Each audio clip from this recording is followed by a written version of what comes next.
Olá, pessoal, tudo bem? Na aula de hoje vamos introduzir um novo conteúdo no nosso aprendizagem, que é os modelos atômicos. Houve uma grande evolução dos modelos atômicos, então para a gente conseguir entender o modelo que é proposto hoje, a gente precisa entender como que foi lá no comecinho e como que foi dando origem. Aqui nessa imagem a gente consegue ver vários tipos de modelos atômicos. Então esses aqui foram as teorias criadas até chegar no conceito do átomo que temos hoje. Inicialmente, para falar sobre modelos atômicos, temos que lembrar dos pensadores filósofos, que são Leucipo e Demócrito. Os dois viveram na Grécia, né? Eles eram gregos que viveram entre esses séculos antes de Cristo e eles criaram uma primeira ideia do que poderia ser o átomo. Essa é a imagem que a gente consegue ver quem que era Leucipo e Demócrito, né? E eles acreditavam que o universo ele era constituído pelo quê? Por partículas indivisíveis. Para ele, a gente não podia dividir no número máximo de partículas. Chegava um momento que você não podia mais dividir aquele material. Aqui, como a gente pode ver nessa animaçãozinha, ele fala: como será que vamos dividir o átomo? Então, eles começam a dividir um pedaço de, não sei o que, pode ser uma fruta ou uma batata doce, vamos supor. Eles começaram a dividir e foram dividindo, dividindo, dividindo, até que chegou num momento que não conseguia dividir mais. Então, eles criaram esse conceito de partícula indivisível, porque eles acreditavam que o átomo era muito pequeno. Então, como ele era muito pequeno, não seria capaz de dividir ele. E a palavra do átomo, que eles criaram esse nome, ele vem de uma palavra grega, né? O átomo, que significa indivisível, eterna e indestrutível por ser muito pequena, que estão em momentos vazios, ou seja, ela não consegue ser de um tamanho gigante, né? E essa palavra átomo, como eu disse, vem do nome grego. E essas ideias, elas começaram a chocar com as ideias de Aristóteles, porque para ele, que era um outro filósofo da época, ele tinha certeza que a matéria era contínua, ou seja, não tinha átomo.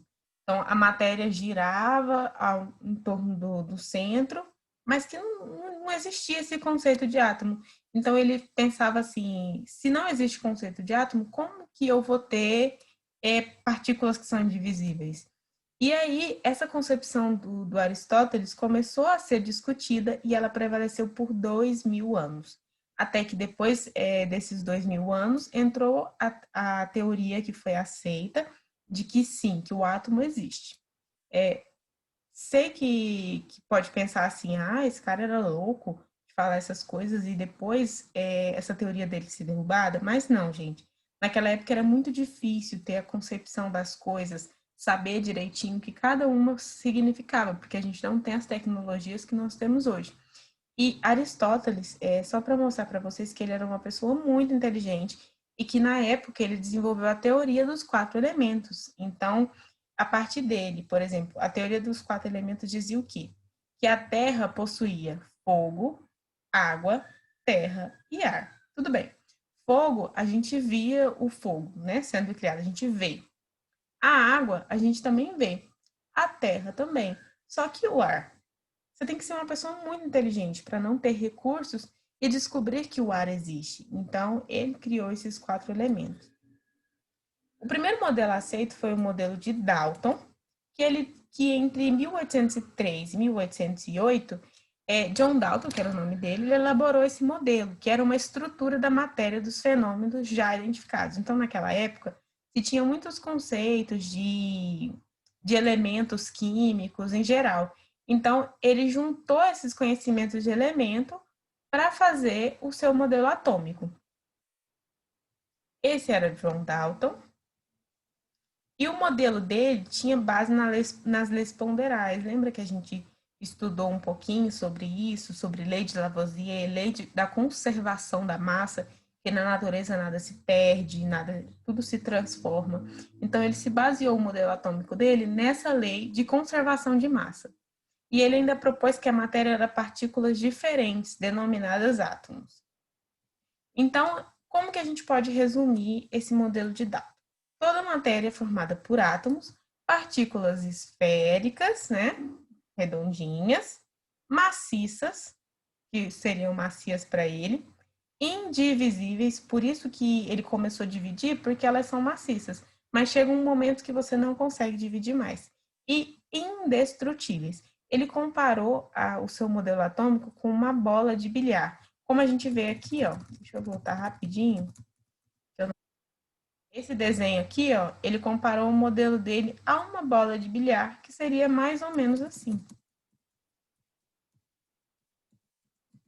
Vou dar continuidade aqui, né? Além disso, ele dizia que existia um tipo de átomo para cada elemento. Átomos do mesmo elemento distintos diferem a massa, ou seja, eu tenho elementos diferentes, né? E eles são o mesmo átomo, por exemplo, mas a massa deles são diferentes. Uma substância é composta por espécies químicas de diferentes quantidades fixas. O nome dele que Dalton deu era que existiam átomos complexos e átomos compostos dessas espécies. Em uma reação química, os átomos mantinham a quantidade, que é a lei da conservação das massas, né? Mas ocorria rearranjo entre elas, ou seja, mudança no lugar dos átomos, como a gente viu. Esse quadro aqui é um exemplo clássico desse modelo de Dalton, que para ele, ele representava as substâncias compostas, ou seja, a água. Para ele, a água tinha um átomo de hidrogênio e um de oxigênio. Então, eles separavam as duas. Hoje, nós sabemos que a água tem um de oxigênio e dois de hidrogênio. Mas naquela época, ele já tinha esse pensamento de que de que a água não era apenas um átomo, né? Que você tinha mais de um átomo presente nessa substância da água. Isso é muito importante. Então, ele foi definindo dessa forma as composições, ó. O ácido carbônico, para ele, tinha um átomo de carbono e dois de oxigênio. A amônia, um de nitrogênio e um de hidrogênio, que hoje nós sabemos que tem bem mais hidrogênios, né? Não só um. E o ácido sulfúrico, que para ele tinha um átomo de enxofre e 3 átomos de oxigênio. E a gente sabe que o ácido sulfúrico é H3SO4. Então, a gente vemos que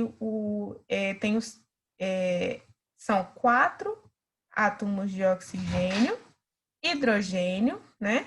E o átomo de enxofre presente nele.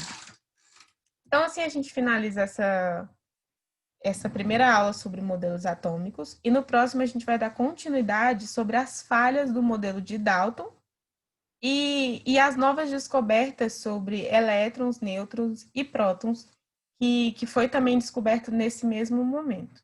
Até mais.